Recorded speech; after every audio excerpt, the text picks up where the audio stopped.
बिस्मिल्लाहिर्रहमानिर्रहीम। इक़रा बिस्मि रब्बिकल्लज़ी खलक़।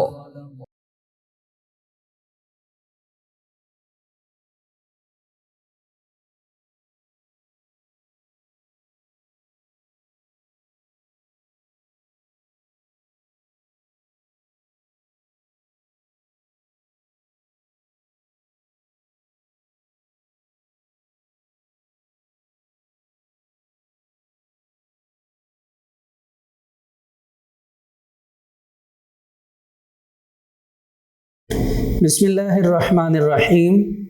Respected parents and dear students, अस्सलामु अलैकुम। स्टूडेंट्स, आज हम वर्क फॉर डे 5 से अपना नेक्स्ट लेक्चर स्टार्ट करने जा रहे हैं, जो कि पेज नंबर 7 के बॉटम पे आपको गिवन है।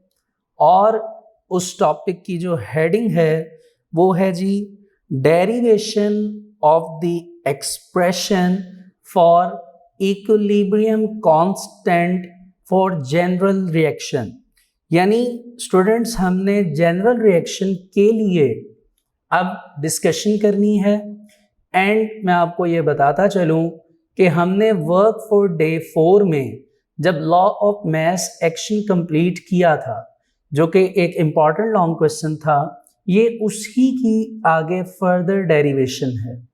अगर तो आपने अच्छी तरह उस लॉन्ग क्वेश्चन को याद कर लिया है तो स्टूडेंट्स फिर आपको इस क्वेश्चन को समझने में और याद करने में ज़्यादा प्रॉब्लम नहीं होगी। ठीक है, तो आइए इसको स्टार्ट करते हैं कि इक्विलिब्रियम कांस्टेंट हमने लाना है जनरल रिएक्शन के लिए। तो जनरल रिएक्शन कैसे होगा, इस लॉन्ग क्वेश्चन की स्टूडेंट्स एक अपनी स्टेटमेंट है। उस स्टेटमेंट को हम लास्ट पे रीड करेंगे, पहले हम इसकी डेरिवेशन को समझेंगे। ठीक है, देखिए, जिस तरह आपने लास्ट टाइम एक रिएक्शन लिया था as a example, a plus B, reversible arrow, forward के लिए कांस्टेंट kf लगाया था हमने और रिवर्स के लिए kr, और c प्लस d जो थे वो हमारे पास हमारी प्रोडक्ट्स थी। तो A एंड B हमारे पास रिएक्टेंट्स थे, C एंड D हमारे पास प्रोडक्ट्स थी। ठीक है, अगर स्टूडेंट्स यहाँ पे मोल्स की बात की जाए, मोल्स के बारे में आपने 9th क्लास में फर्स्ट चैप्टर में प्रॉपर डिस्कशन की होगी यकीनन अपने टीचर के साथ, और आपको यकीनन इल्म होगा कि व्हाट इज मोल।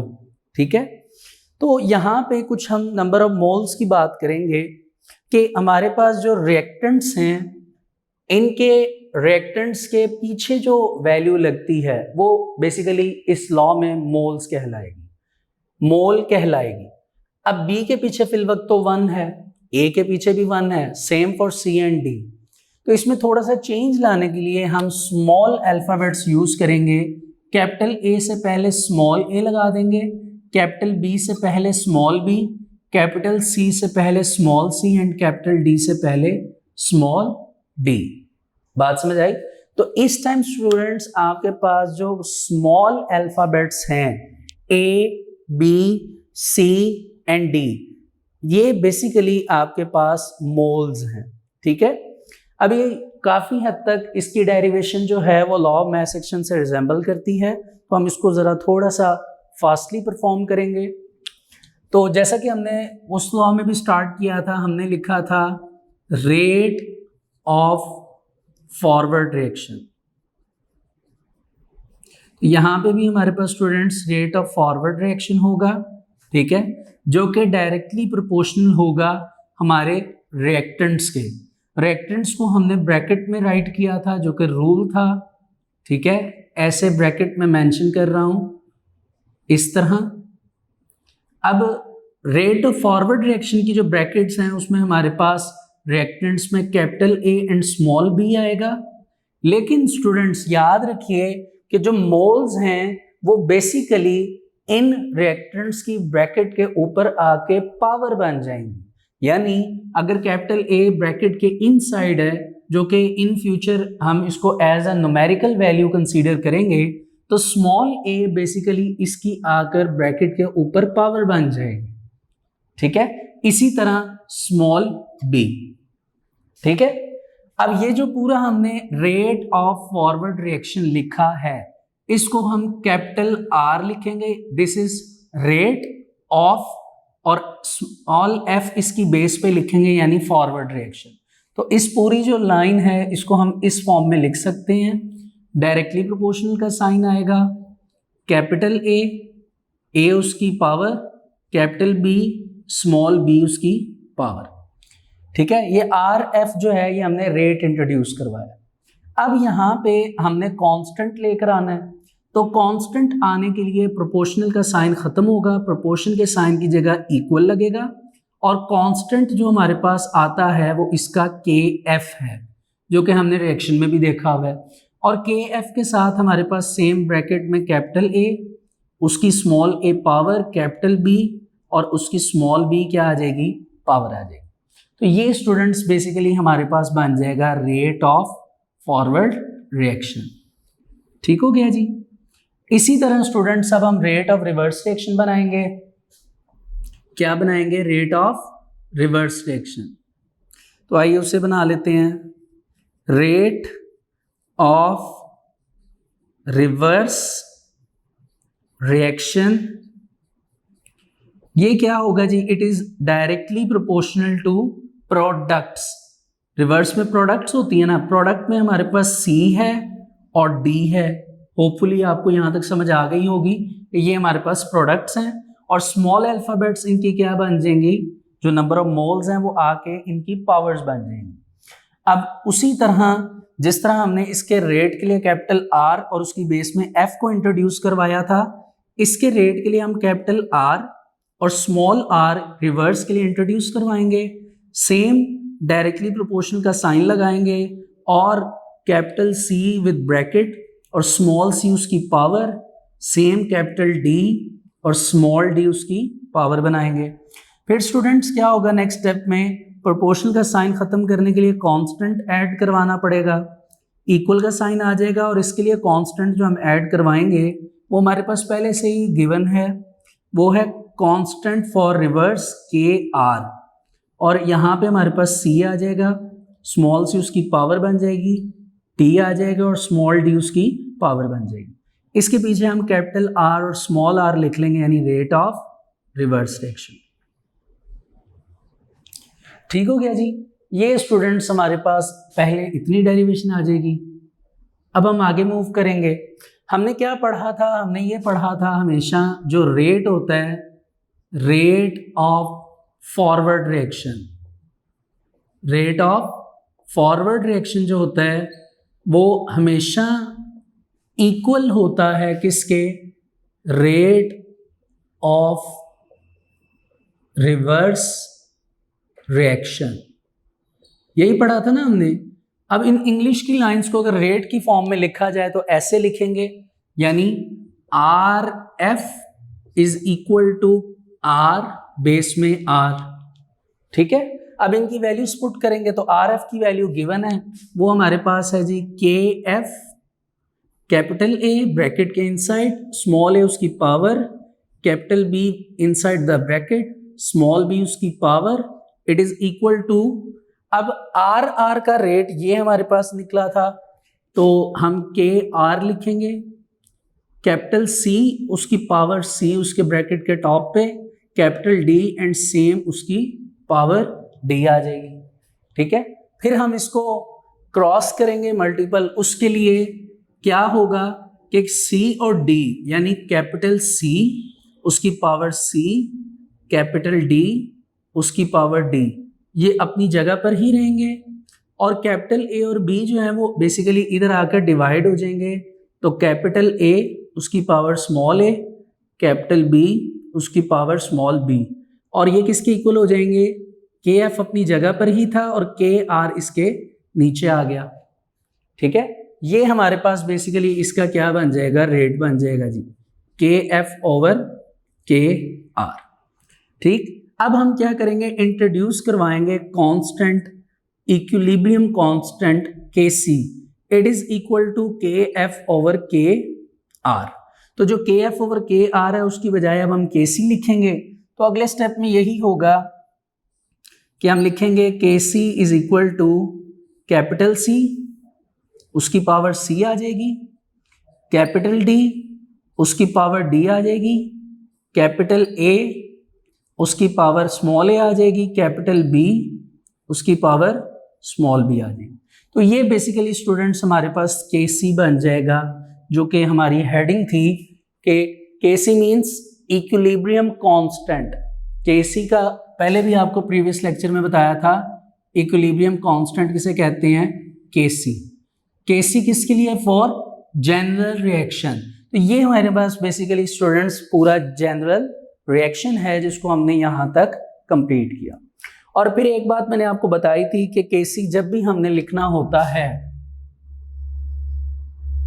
केसी हमने जब भी लिखना होता है तो उसको राइट करने के लिए हम एक एडिशनल काम करते हैं कि हम उसको रिएक्शन फॉर्म में लिखते हैं। यानी हम लिखते हैं K C is equal to products over reactants, products over reactants.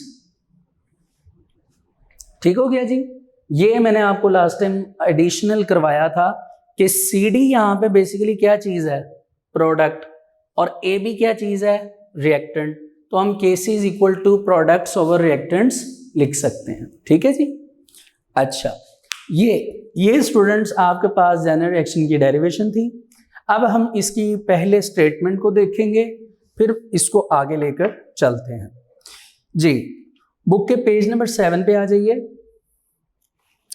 Bottom पे जैसा कि आपको बताया गया, आपको रिएक्शन लिखा हुआ नजर आ रहा होगा। आगे लिखा हुआ है जी कि this reaction consists of two reactions, दो तरह के रिएक्शंस हैं, forward and reverse reactions according to this law. यानी अब ये इसकी स्टेटमेंट है, इसको और से सुनिएगा। The rate of a chemical reaction is directly proportional to the product. पहले इसको यहां तक समझिए, जो रेट ऑफ केमिकल रिएक्शन है वो हमेशा प्रोडक्ट के डायरेक्टली प्रोपोर्शनल होता है। ये चीज़ आपको लास्ट टाइम भी बताई थी। इसको मैंने फॉर्मूले को ओपन करके कि अगर आप इसको लिखना चाहें तो आप लिखेंगे K C is directly proportional to products, और दूसरी फॉर्म में लिखेंगे तो आप लिखेंगे K C is inversely proportional to reactants. K C is inversely proportional to reactants.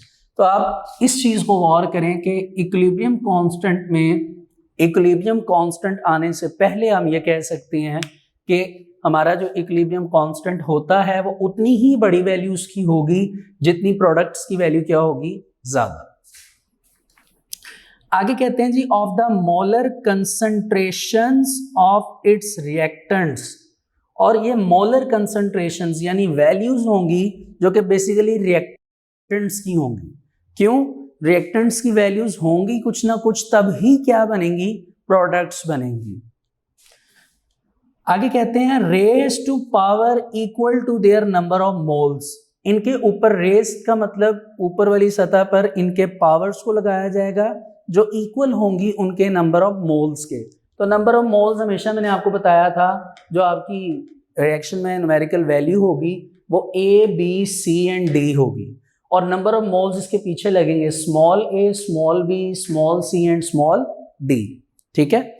आगे हम जब न्यूमेरिकल्स करेंगे, हमारे पास कोई भी रिएक्शन आएगा फॉर एग्जांपल हम एक न्यूमेरिकल आ जाता है और रिएक्शन कुछ इस तरह है, H2 plus I2 to form 2HI। ठीक है, सिंपल एग्जांपल दे रहा हूं। तो इसमें क्या होगा, ये आपके पास रिएक्टेंट्स हैं, ये आपके पास प्रोडक्ट्स हैं। ठीक है, आप यूं समझिए ये A है, ये B है रिएक्टेंट्स, और प्रोडक्ट सिर्फ C बनी। अब इसमें आपको ये तो नजर आ रहा है कि आप इसको अगर KC फॉर्म में लिखें तो H2 जो बेस में और I2 ये तो आप लिख लेंगे, लेकिन HI के पीछे जो वैल्यू है 2, ये बेसिकली क्या है, नंबर ऑफ मोल्स। आप इसको जब भी राइट करेंगे, इसको फॉर्म करेंगे, आपको इस 2 को पावर बनाना पड़ेगा because of the law called general reaction for equilibrium constant. अब थोड़ा सा आप कंफ्यूज होंगे कि सर ने बातों में ही बता दिया, करके नहीं बताया। तो कुछ ऐसी एग्जांपल्स मौजूद हैं जिसके थ्रू मैं आपको ये बात रिटन जो है वो भी लिखकर अभी दिखाता हूँ। उससे पहले थोड़ा सा इसको कवर कर लेते हैं। पेज नंबर 8 पे जैसी स्टेटमेंट कंप्लीट होगी आप एक्सप्लेनेशन की हेडिंग देंगे। लेट अस डिस्कस जो है द फॉरवर्ड रिएक्शन, यहाँ से लेके लास्ट तक आपको नज़र आ रहा होगा, जहाँ तक मैंने भी प्रॉपर जो है वो डेरिवेशन की है यहाँ तक ये आप इसको कंप्लीट करेंगे। ये भी आपका लॉन्ग क्वेश्चन है, ठीक है। अब ये दो डिफरेंट लॉन्ग क्वेश्चन है। एक आपको सिर्फ अगर आता है right a note on law of math section, तो आप उसी तरह उसी पैटर्न से लिखेंगे जिस पैटर्न से मैंने आपको प्रीवियस लेक्चर में बताया था। और अगर आपको आता है right a note on general expression for equilibrium constant, तो आप क्या करेंगे, इंट्रोडक्शन आप सेम गुलबर्ग एंड वेग्स वाला देंगे 1869। स्टेटमेंट अब आप चेंज करेंगे और पेज नंबर 7 पे जो लास्ट का स्टेटमेंट है वो स्टेटमेंट आप राइट करेंगे। उसके बाद एक्सप्रेशन यूनिट लिखना चाहते हैं तो आपकी मर्जी, नहीं तो आप एग्जाम्पल में रिएक्शन लिखेंगे। रिएक्शन आप कौन सा लिखेंगे, जो पेज नंबर 7 पे आपकी स्टेटमेंट के ऊपर मौजूद है, यानी ये वाला रिएक्शन। उसके बाद एक्सप्लेनेशन आप अगले पेज से स्टार्ट करेंगे, 8 पेज से, पेज नंबर 8 से, और जितनी आपको यहां तक बताई गई आप इसको कंप्लीट करेंगे। ठीक हो गया। चलिए, ये लॉन्ग हमारा यहां तक कंप्लीट हो गया है। अब जैसा कि मैंने आपको बताया कि मैं आपको थोड़ा सा आइडिया दूंगा कि केसी कैसे बनाना है, तो आइए कुछ एग्जांपल्स देखते हैं। पेज नंबर 8 के लास्ट पे और पेज नंबर 9 के स्टार्ट पे आपको उन्होंने केसी का पैटर्न बताया है कि कैसे बनाना है, उसको आप खुद देखेंगे। लेकिन इसी पेज नंबर 9 पे ऑरेंज पैराग्राफ आपको नजर आ रहा होगा, उस ऑरेंज पैराग्राफ में कुछ क्वेश्चंस लिखे गए हैं। पहला क्वेश्चन तो सिंपल है, लॉ ऑफ मैथ सेक्शन बताना है, आप इसको राइट कर सकते हैं। फिर है how the active math is represented, तो रिप्रेजेंटेशन के साइन पीछे मौजूद हैं, आप वो उसको राइट कर सकते हैं। What do you mean by equilibrium constant, कि इक्विलिब्रियम कांस्टेंट के बारे में आप क्या जानते हैं, आप इसको देख लें। अगर आप लिख सकते हैं तो गुड, नहीं तो नीचे आप देखें आपको हेडिंग नजर आ रही होगी इक्विलिब्रियम कांस्टेंट, तो जब इसको स्टार्ट करेंगे यहां से आप इसको राइट कर लीजिएगा। लेकिन इस ऑरेंज पैराग्राफ में क्वेश्चन नंबर 4 और 5 ये कुछ डिफरेंट आपको नजर आ रहे होंगे, तो मैं आपको 4 और 5 क्वेश्चन जो है वो अब स्टार्ट करवा रहा हूं। मैं आपको सिर्फ एक क्वेश्चन एक पार्ट इन दोनों में से करके बताऊंगा, और बाकी जो दो पार्ट हैं वो आपने खुद स्टूडेंट्स घर पे कंप्लीट करने हैं, ठीक है। और अगर आपको ये समझ आ जाते हैं तो पेज नंबर 8 और 9, 8 के बॉटम पे और 9 के स्टार्ट पे जो 2 पॉइंट्स मौजूद हैं जो उन्होंने आपको समझाए हैं, इंशाल्लाह वो भी आपको समझ आ जाएंगे। तो आइए इनको बनाते हैं।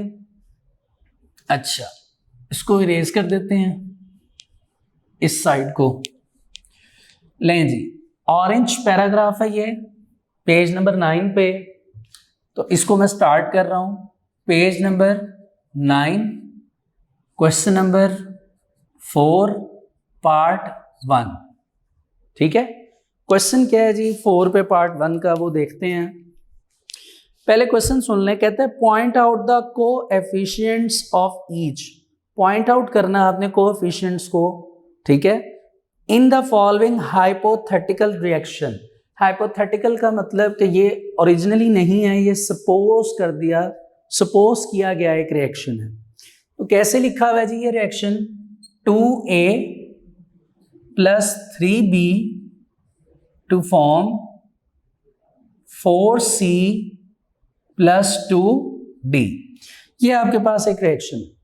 इसको कैसे सॉल्व किया जाएगा, देखिए आपके पास इस चैप्टर में जितने भी रिएक्शन हैं उनको स्टार्ट करने का एक सिंपल सा फॉर्मूला है।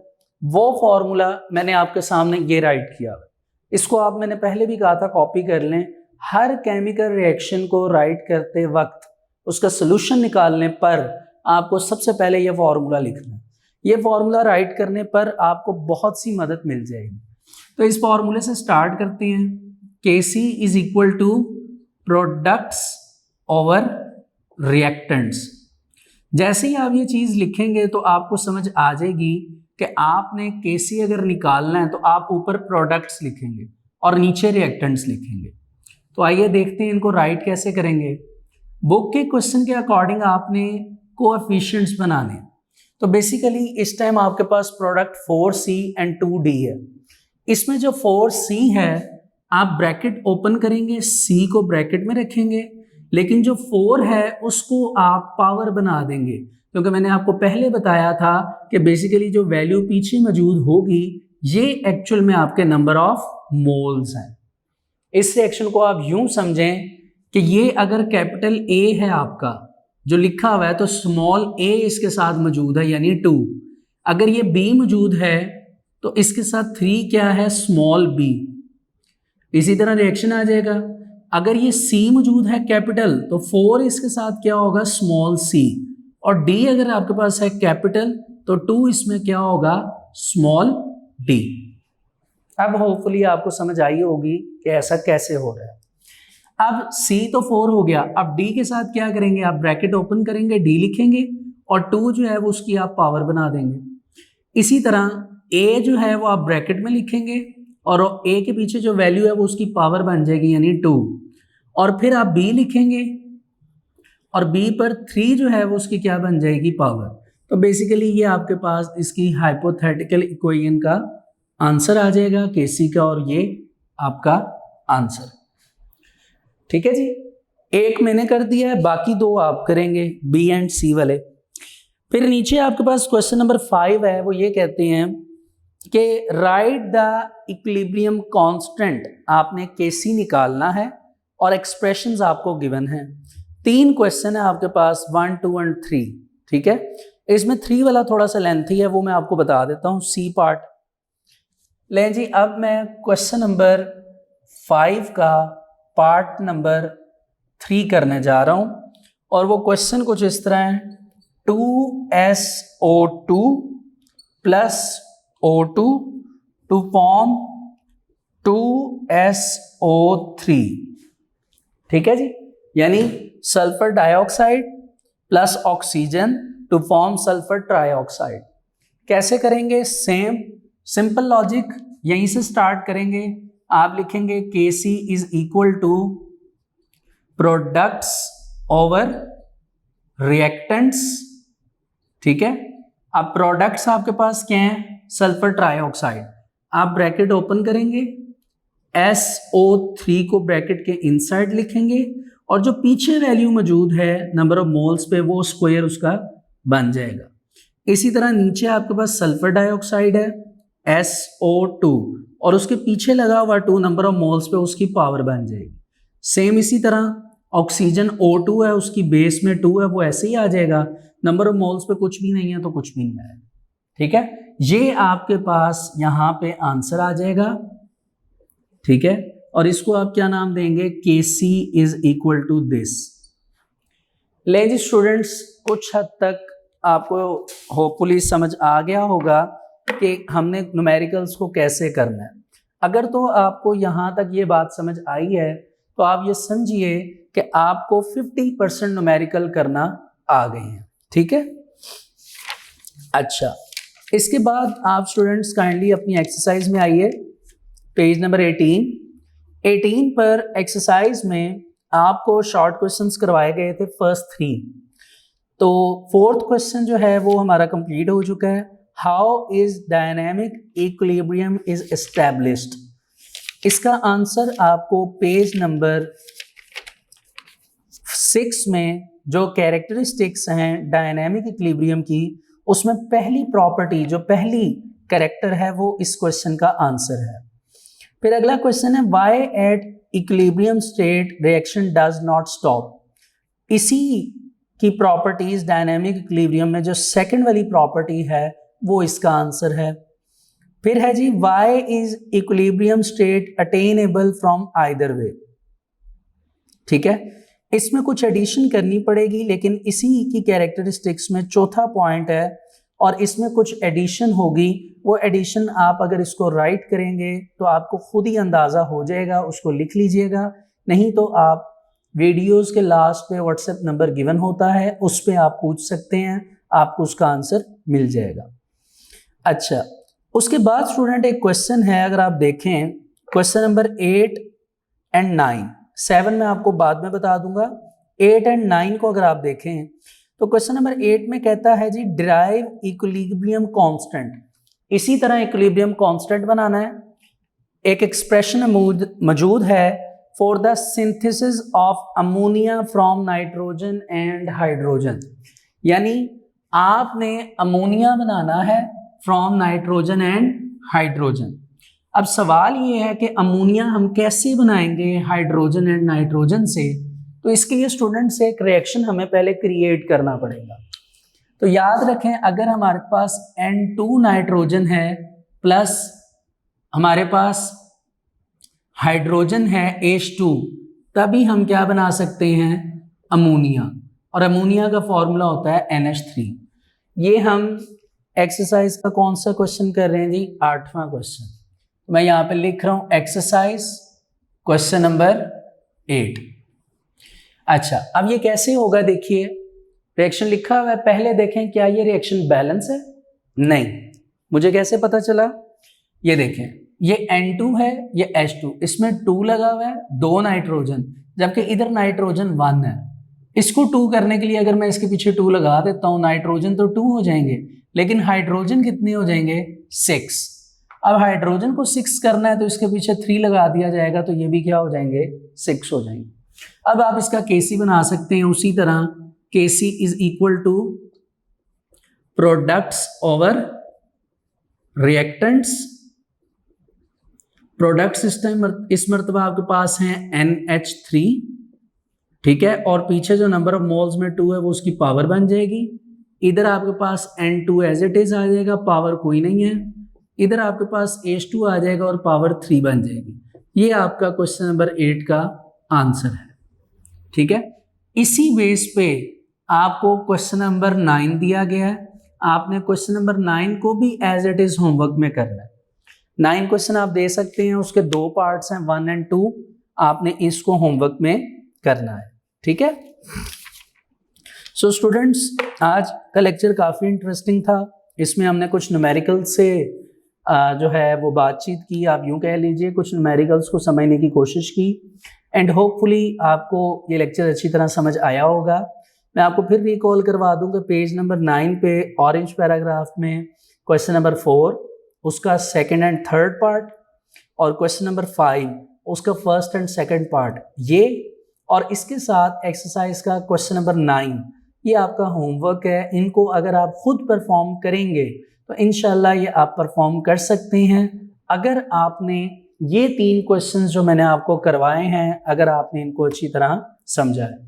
सो स्टूडेंट्स, आज हमारा वर्क फॉर डे 5 यहाँ तक कंप्लीट होता है। थैंक यू एंड अल्लाह हाफिज़।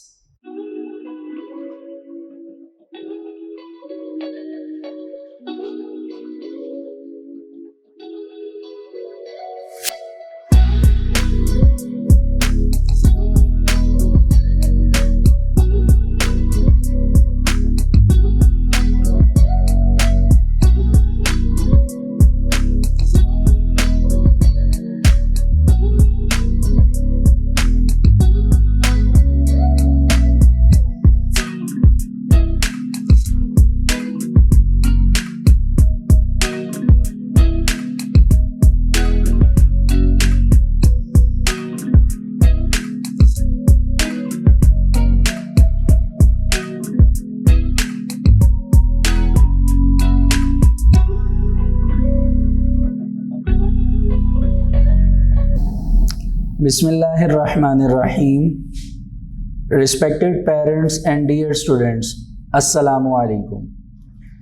स्टूडेंट्स, आज हम वर्क फॉर डे 6 से अपना नेक्स्ट आर्टिकल स्टार्ट करेंगे, which is equilibrium constant and it's units. Students, आपको याद होगा कि हमने अपने प्रीवियस लेक्चर में जनरल रिएक्शन का टॉपिक कंप्लीट किया था, और उसके साथ जो न्यूमेरिकल्स थे, कुछ आप कह लीजिए ऑरेंज पैराग्राफ के, कुछ आप कह लीजिए शॉर्ट क्वेश्चन के आपको करवाए गए थे और आपको फिर होमवर्क दिया गया था। स्टूडेंट्स, जहाँ तक बात हमारे बेसिक टॉपिक की है जहाँ से ये पूरा एक सिलसिला स्टार्ट हुआ न्यूमेरिकल्स का, जिसमें हम केसी फाइंड करते हैं, वो बेसिकली हमारा सिलसिला लॉ ऑफ मैस एक्शन से स्टार्ट हुआ था। अगर आपको याद हो तो students, law of mass action में हमने एक यूनिट और एक एक्सप्रेशन, ये 2 हेडिंग्स पढ़ी थी, जिसमें अभी तक हमने प्रॉपरली एक्सप्रेशन को अप्लाई किया है, लेकिन अभी तक स्टूडेंट्स हमने यूनिट्स को नहीं निकाला।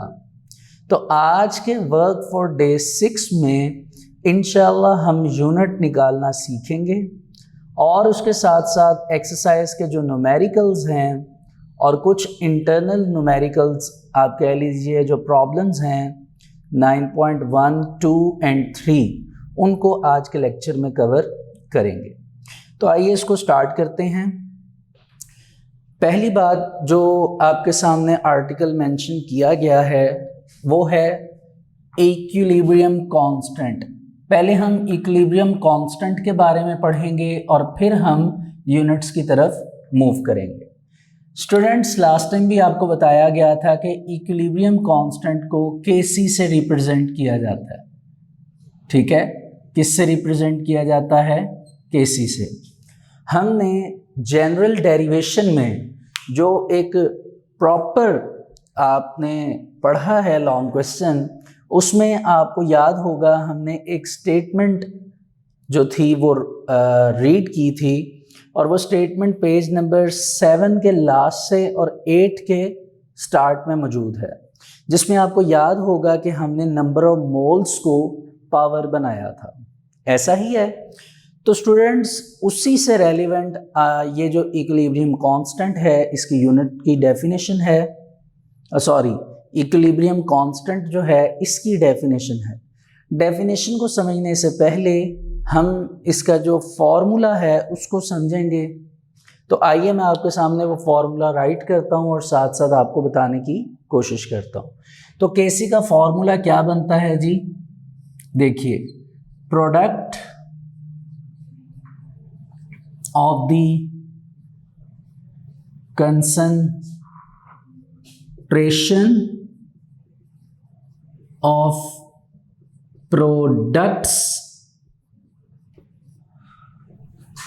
raised to the power of coefficient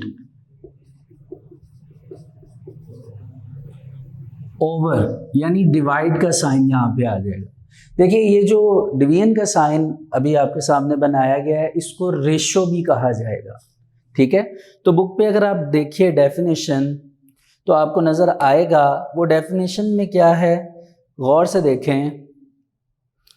वो डेफिनेशन में उन्होंने स्टार्ट किया हुआ है equilibrium constant is a ratio, कि ये बेसिकली क्या है? रेशो है। तो ये रेशो की फॉर्म में मैं लिखने जा रहा हूँ। अब मैं इसका सेकंड पार्ट जो है रेशो का वो राइट करने लगा हूँ। वो क्या है जी? Product of the concentration of reactants raised to the power of the coefficient। ठीक है, कुछ हेल्पिंग वर्ब आगे पीछे होंगे इसमें यकीनन, उसमें कोई प्रॉब्लम नहीं है। आपने तो बुक से याद करना है इसको अच्छी तरह, लेकिन आपने इसको समझना है। समझना क्या है? देखिए, अगर मैं इसको सिंपल फॉर्म में लिखूं तो वो मैं आपको पहले ही लिखवा चुका था। वो कुछ इस तरह था कि Kc is equal to the products over reactants. आपको याद होगा कि इसी रिलेशन की बेस पर हमने न्यूमेरिकल्स जो थे, जो एक्सरसाइज के और इंटरनल जो शॉर्ट न्यूमेरिकल्स थे, वो किए थे। क्या कि Kc किसके इक्वल होता है जी? प्रोडक्ट ओवर रिएक्टेंट्स के। अगर हम इसको सिंप्लीफाई करने की कोशिश करें तो इसको इस तरह लिखा जाएगा कि हम ये कहेंगे कि Kc is directly proportional to products. कि जितना प्रोडक्ट की कंसंट्रेशन ज़्यादा होगी केसी का आंसर उतना ही बड़ा आएगा। और दूसरी तरफ हम क्या लिखेंगे जी, K C is inversely proportional to reactants. आप लोग फिजिक्स पढ़ते हैं, होपफुली आपको ये रिलेशंस समझ भी आ रहे होंगे और आपको इस चीज़ का अंदाज़ा भी होगा कि ये कैसे राइट किए गए हैं। ठीक है, तो इस फॉर्मूले से जो हम इसको सिंप्लीफाई कर सकते हैं वो हमें ये समझ आएगी कि जितना केसी कैपिटल होगा उतना ही उसकी प्रोडक्ट का कंसंट्रेशन ज़्यादा होगा, और जितना केसी कैपिटल होगा रिएक्टेंट्स की कंसंट्रेशन क्या होना स्टार्ट हो जाएगी, कम। तो बेसिकली इसको ऐसे सिंप्लीफाई किया जाएगा। देखिए ये चीज़ समझना फिल वक्त बहुत इंपॉर्टेंट है, क्योंकि जो आपका वर्क फॉर डे 7 का टॉपिक है वो इसी से स्टार्ट होगा और इसके बगैर वो आपको समझ नहीं आ सकता। चलिए अपने टॉपिक की जो हमने फॉर्मूला जो राइट किया है टॉपिक का उस पर वापस चलते हैं। क्या लिखा है जी हमने इसमें, देखते हैं। अगर आप ऊपर और नीचे गौर करें, ये इतना लॉन्ग फॉर्मूला आपका लिखा हुआ नज़र आ रहा है, तो इसमें सिर्फ 2 वर्ड चेंज हुए हैं, बाकी एज इट इज़ ये कॉपी पेस्ट है। वो वर्ड ये हैं कि ऊपर आपने प्रोडक्ट्स लिखा है और उसकी रेशो में आपने नीचे रिएक्टेंट्स को राइट किया। तो सेम इसी चीज़ को मैंने इस फॉर्म में सिंप्लीफाई करके आपको बताया था। ठीक है, चलिए अब इसको रीड करते हैं। आ जाइए, क्या लिखा हुआ है जी कि जी प्रोडक्ट ऑफ द कंसंट्रेशन या कंसंट्रेशंस, जो भी आपके पास मिकदार होगी ऑफ प्रोडक्ट्स की raise to the power of coefficients, उसके ऊपर आप किसी ना किसी पावर को रेज्ड करेंगे उसके कोएफिशिएंट को। ठीक है, उसके कोएफिशिएंट को, यानी पावर को रेज करने का मतलब क्या है? पावर को रेज करने का मतलब वो ही जो कल हमने जनरल रिएक्शन में कंप्लीट किया था प्रीवियस लेक्चर में, कि अगर केसी की कंसंट्रेशन सी है तो इसकी जो पावर रेज होगी इस कोएफिशिएंट की वो स्मॉल सी होगी। अगर हमारे पास कंसंट्रेशन डी है तो इसकी पावर क्या रेज होगी जी, स्मॉल डी। ये हमारे पास क्या आ गए थे, प्रोडक्ट्स। ये हमारे पास क्या आ गए थे, प्रोडक्ट्स।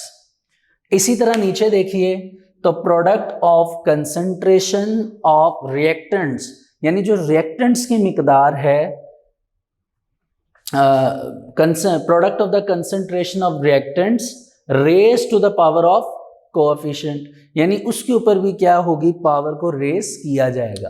तो हमने उसको कैसे किया था जी, सेम। अब रिएक्टेंट्स के लिए हम कैपिटल ए लिखेंगे और स्मॉल ए उसका कोएफिशिएंट की पावर बन जाएगी, कैपिटल बी लिखेंगे और स्मॉल बी जो है वो उसकी पावर बन जाएगी। बेसिकली हमने लास्ट टाइम जनरल रिएक्शन में ये जनरल रिएक्शन बनाया था और उसी की बेस पर ये सारी बात हो रही है। ठीक है जी, अच्छा अब आप देख सकते हैं, डेफिनेशन पे आ सकते हैं पेज नंबर 9 पे। Equilibrium constant is a ratio, ये बेसिकली रेशो है, ये मैं आपको समझा चुका हूं। रेशो को चलें थोड़ा सा आपको ये बताता चलूं कि केमिस्ट्री और बायो में बेसिकली हम रेशो का साइन ऐसे यूज करते हैं, ठीक है, कॉलन साइन होता है, लेकिन रेशो को इस तरह भी बताया जा सकता है डिवीजन फॉर्म में। ठीक है, सो इसलिए हमने इसको डिवीजन फॉर्म में लिखा हुआ है इसके फॉर्मूले को।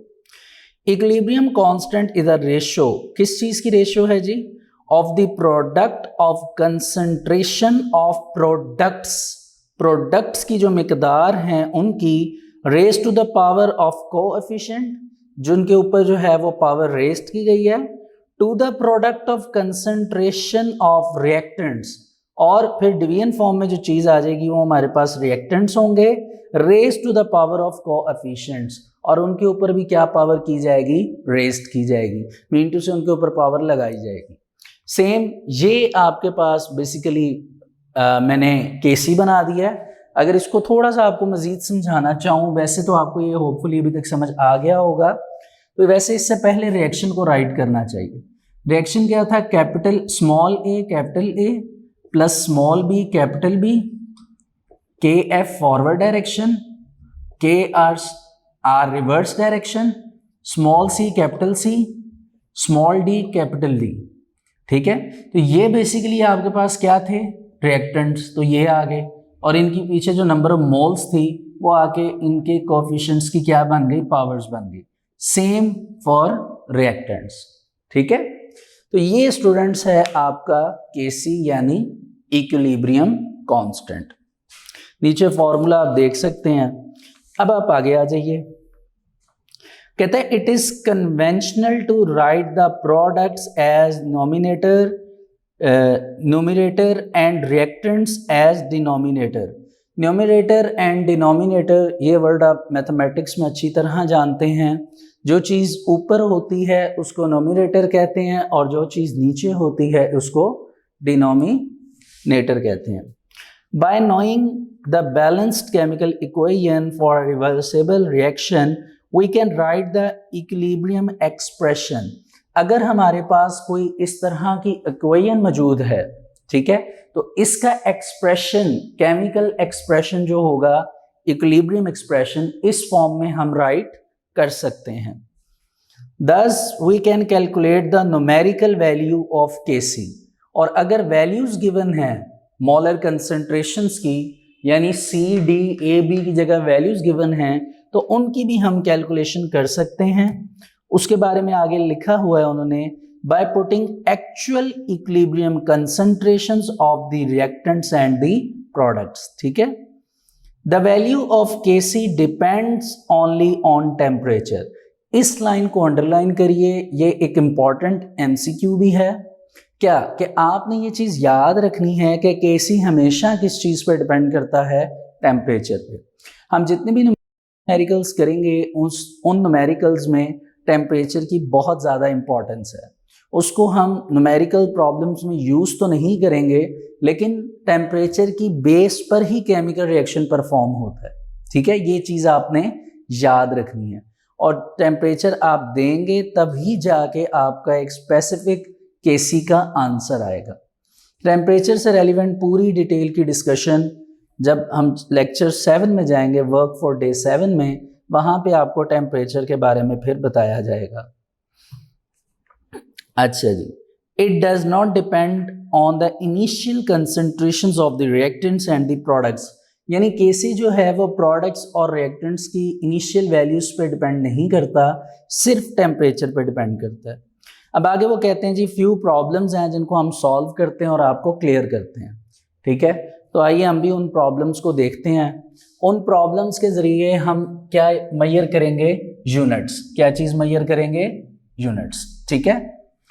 अच्छा जी,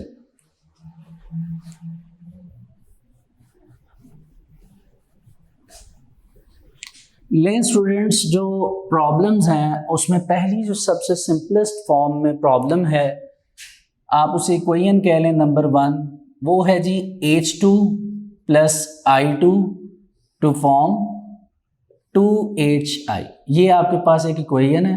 आपने इक्विलिब्रियम कांस्टेंट को यूज़ करके इक्विलिब्रियम एक्सप्रेशन बनाना है। मेथड क्या होगा जी, Kc = प्रोडक्ट्स ओवर रिएक्टेंट्स, ठीक है। प्रोडक्ट्स आपके पास क्या है जी, HI। ये HI प्रोडक्ट है और उसके पीछे नंबर ऑफ मोल्स में जो 2 है वो इस कोएफिशिएंट की आकर पावर बन जाएगा। इसी तरह क्योंकि ये बेस में 2 है तो ये ब्रैकेट के इनसाइड ही आ जाएगा H2 और ये भी ब्रैकेट के इनसाइड I2। ये आपके पास बन गया जी Kc का इक्विलिब्रियम एक्सप्रेशन, जो कि अभी तक आपने भी होमवर्क में किया है और मैंने आपको प्रीवियस लेक्चर में भी करवाया। एडिशनल चीज़ क्या है स्टूडेंट्स के, अब हमने यूनिट्स मेजर करने। जैसा कि मैंने आपको बताया कि हमने इस सिलसिले को न्यूमेरिकल्स के जब स्टार्ट किया था तो लॉ ऑफ मैथ सेक्शन से बात स्टार्ट हुई थी और लॉ ऑफ मैथ सेक्शन में हमने जो एक्सप्रेशन की हेडिंग में ब्रैकेट को यूज़ किया था वो टिल अभी तक हम बार बार करते आ रहे हैं और आपको नज़र भी आ रहा है।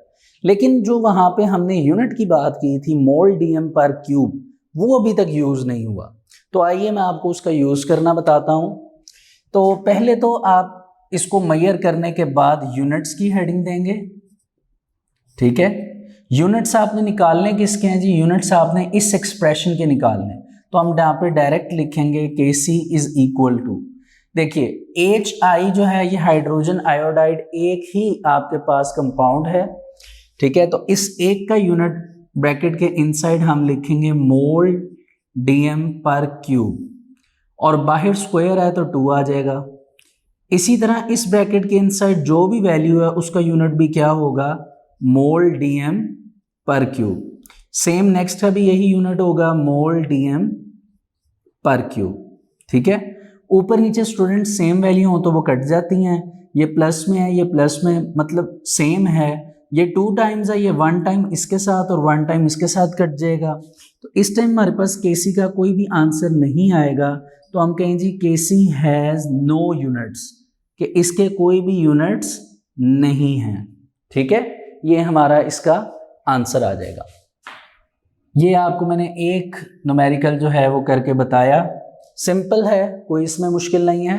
जो चीज़ याद रखनी है वो ये कि एक्सप्रेशन की जो स्क्वायर ब्रैकेट्स हैं उसमें जो भी चीज़ आपके पास अवेलेबल होगी उसका यूनिट मोल DM पर क्यूब होगा। थोड़ी सी इसकी प्रैक्टिस करने के लिए एक और एग्जांपल लेते हैं, वो है जी अमोनिया बनाना है, जिसके लिए हम नाइट्रोजन गैस लेंगे N2 प्लस हाइड्रोजन गैस लेंगे H2। रिवर्सिबल रिएक्शन में हम इनको कंबाइन करके अमोनिया गैस बनाएंगे। अमोनिया का फॉर्मूला होता है NH3। अब इसको बैलेंस करेंगे, आप देख सकते हैं नाइट्रोजन यहाँ पे 2 है लेकिन इस तरफ नाइट्रोजन 1 है, तो इसको 2 करने के लिए आप इसके मोल्स में 2 लगा देंगे, नाइट्रोजन तो 2 हो जाएंगे, लेकिन अब आप देख सकते हैं हाइड्रोजन जो है 2 3 6 हो रहे हैं, जबकि यहाँ पे हाइड्रोजन 2 है। बैलेंस करने के लिए हम इसके पीछे 3 लगा देंगे ताकि ये 6 बन जाए, ठीक है। अब आप क्या करेंगे, ये आपके पास इक्वेशन आ गई।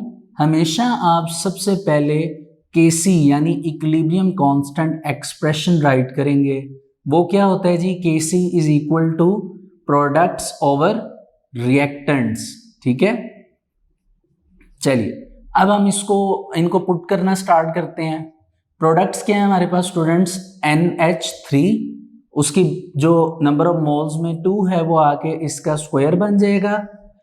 इसी तरह यहाँ पे N2 आ जाएगा और यहाँ पे H2, लेकिन H2 के पीछे आप देख सकते हैं नंबर ऑफ मोल्स में 3 है तो वो इसका आके क्यूब बन जाएगा। ये आपका आ गया इक्विलिब्रियम कांस्टेंट या फिर केमिकल इक्विलिब्रियम जो कांस्टेंट है वो आ जाता है, जिसको इक्विलिब्रियम एक्सप्रेशन कहते हैं। यहाँ तक आधी बात होती है। अगर हम इसके यूनिट्स मेजर करें, जो कि बेसिकली आज हमारा एम है इस लेक्चर में, तो यूनिट्स मेजर करने के लिए इसी एक्सप्रेशन को देखिए, Kc इज इक्वल टू, आपके पास NH3 है, आप क्या लिखेंगे, सारे मतलब कि जो NH3 कंपाउंड है इसका यूनिट हो जाएगा मोल DM पर cube. Square as it is आ जाएगा, नीचे आ जाए। N2 लिखा हुआ है तो इसका यूनिट भी क्या होगा, मोल DM पर क्यूब, ठीक है। H2 है, इसका भी क्या होगा, मोल DM पर क्यूब, लेकिन इसका क्या आ जाएगा, क्यूब आ जाएगा। अब कटिंग करनी है, आप देख सकते हैं ये 2 टाइम्स है, ये 1 टाइम इसके साथ कट जाएगा और 1 टाइम इसके साथ। अब ऊपर तो कुछ नहीं बचा, तो ऊपर अगर कुछ नहीं बचा तो ऊपर स्टूडेंट्स आ जाएगा 1।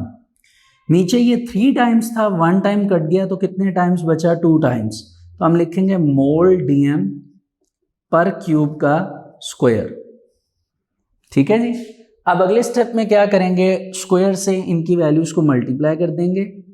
Kc is equal to 1 over mole, जब अलग से मल्टीप्लाई होगा तो मोल का स्क्वायर आ जाएगा, और DM-3 जब मल्टीपल होगा तो DM-6 आ जाएगा, ठीक है। अब आंसर लाने के लिए एक स्टेप एडिशनल होगा, वो मैं इसके आगे ही राइट कर देता हूँ। वो ये कि Kc का आंसर लाने के लिए जो वैल्यू नीचे डिवाइड हो रही है वो ऊपर 1 से आके मल्टीप्लाई होगी, ठीक है। और जब इक्वल के एक तरफ ये काम किया जाता है तो साइन चेंज हो जाते हैं। तो मोल के ऊपर स्क्वायर है तो साइन चेंज होंगे, तो मोल की पावर -2 हो जाएगी। DM-6 है तो ऊपर आने पर वो DM-6 बन जाएगी।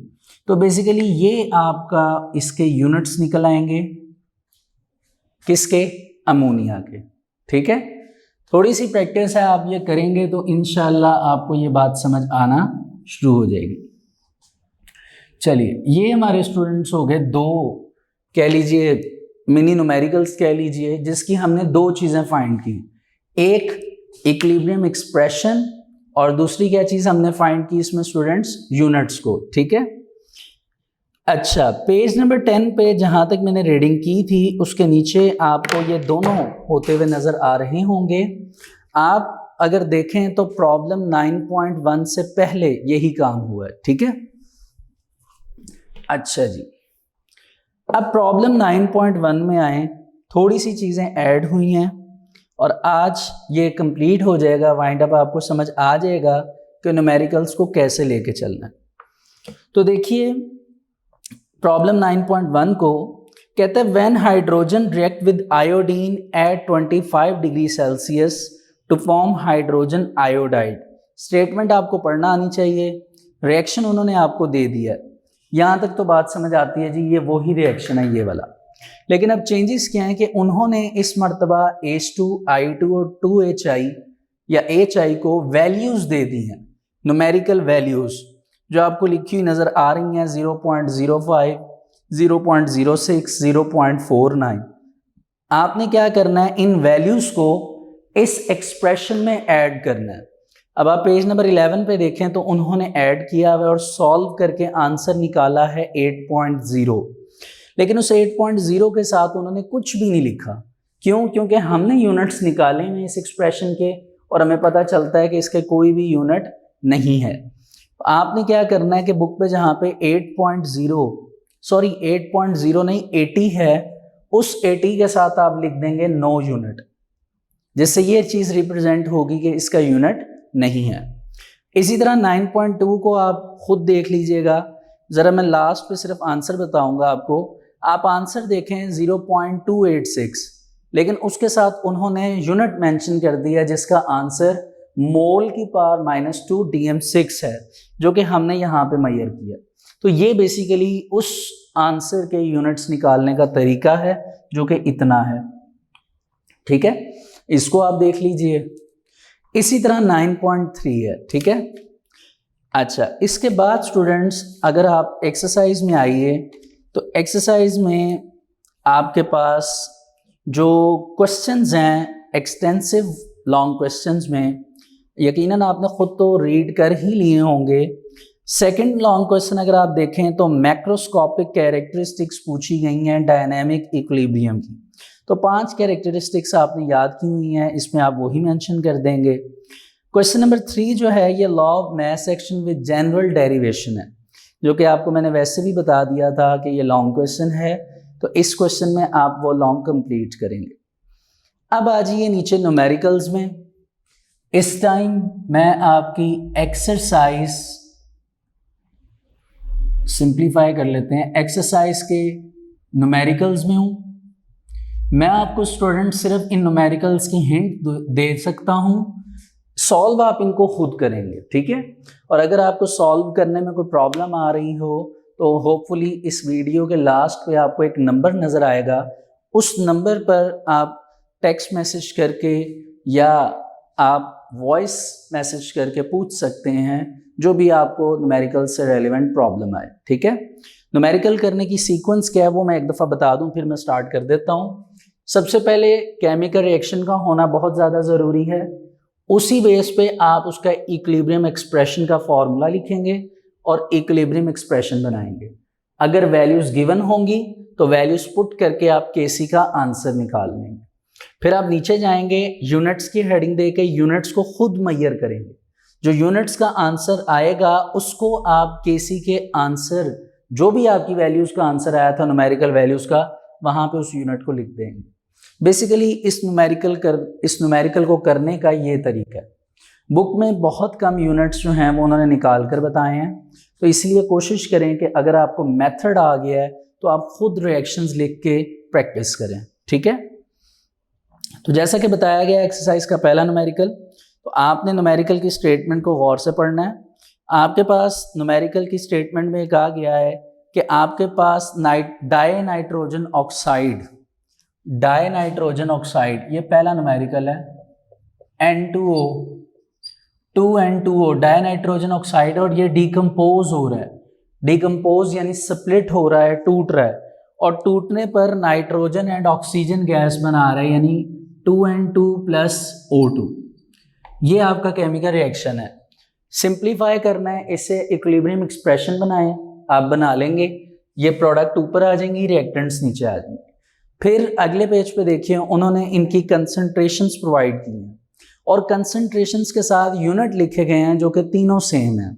ठीक है, आपने क्या करना है, कंसंट्रेशंस को पुट करना है और यूनिट्स का कंसंट्रेशन को पुट करके आंसर निकाल लेना और फिर यूनिट्स मेजर करने। ठीक है जी। सेकंड जो आपके पास न्यूमेरिकल है, इसमें थोड़ा सा चेंज है, उन्होंने डायरेक्ट स्टेटमेंट लिखी है लेकिन उन्होंने आपको उसका रिएक्शन प्रोवाइड नहीं किया। देखिए स्टूडेंट्स, जब तक आपके पास रिएक्शन नहीं होगा तब तक आपका न्यूमेरिकल स्टार्ट नहीं हो सकता। तो आप स्टेटमेंट को गौर से पढ़ेंगे तो आपको फिर समझ आएगा कि बेसिकली इसका रिएक्शन क्या बनेगा। तो स्टेटमेंट लिखी हुई है, hydrogen iodide decomposes to form hydrogen and iodine. Decompose का मतलब होता है टूटना, यानी आपके पास रिएक्शन ये बनेगा कि हाइड्रोजन आयोडाइड HI मौजूद हैं और ये टूट कर आपके पास हाइड्रोजन गैस और आयोडीन गैस बना रहे हैं और इसके पीछे 2 आ जाएगा। ये रिएक्शन आप कॉपी कर लें क्योंकि ये बुक पे आपके पास अभी तक आया नहीं है, आपने देखा नहीं है। फिर तीसरा न्यूमेरिकल है इसी तरह, और फिर आपके पास चौथा न्यूमेरिकल है। चौथे न्यूमेरिकल में भी अगर आप देखें तो रिएक्शन नहीं लिखा हुआ। चौथा न्यूमेरिकल पढ़ लेते हैं। फोर्थ न्यूमेरिकल कहता है जी, when nitrogen react with hydrogen to form ammonia. Basically वो ये वाला रिएक्शन है, मैं लिख देता हूँ। फोर्थ रिएक्शन क्या है, क्या था, when nitrogen reacts with hydrogen.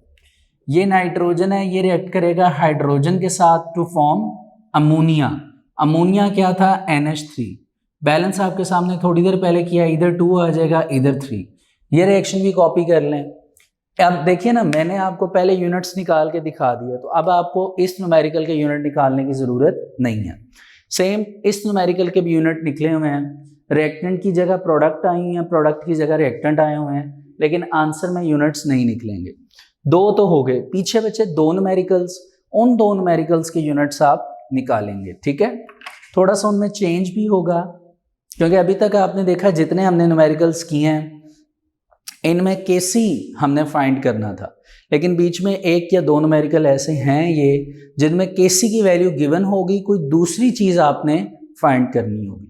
अब आप सोच रहे होंगे सर ने वो तो एग्जाम्पल करवाई ही नहीं, तो बेटा उसमें भी कोई इतनी रॉकेट साइंस नहीं है। अगर आप उसको समझना चाहते हैं तो आप थोड़ा सा अगर 2-3 पेजेस पीछे जाएं तो प्रॉब्लम नंबर 9.3 उसको गौर से देखें।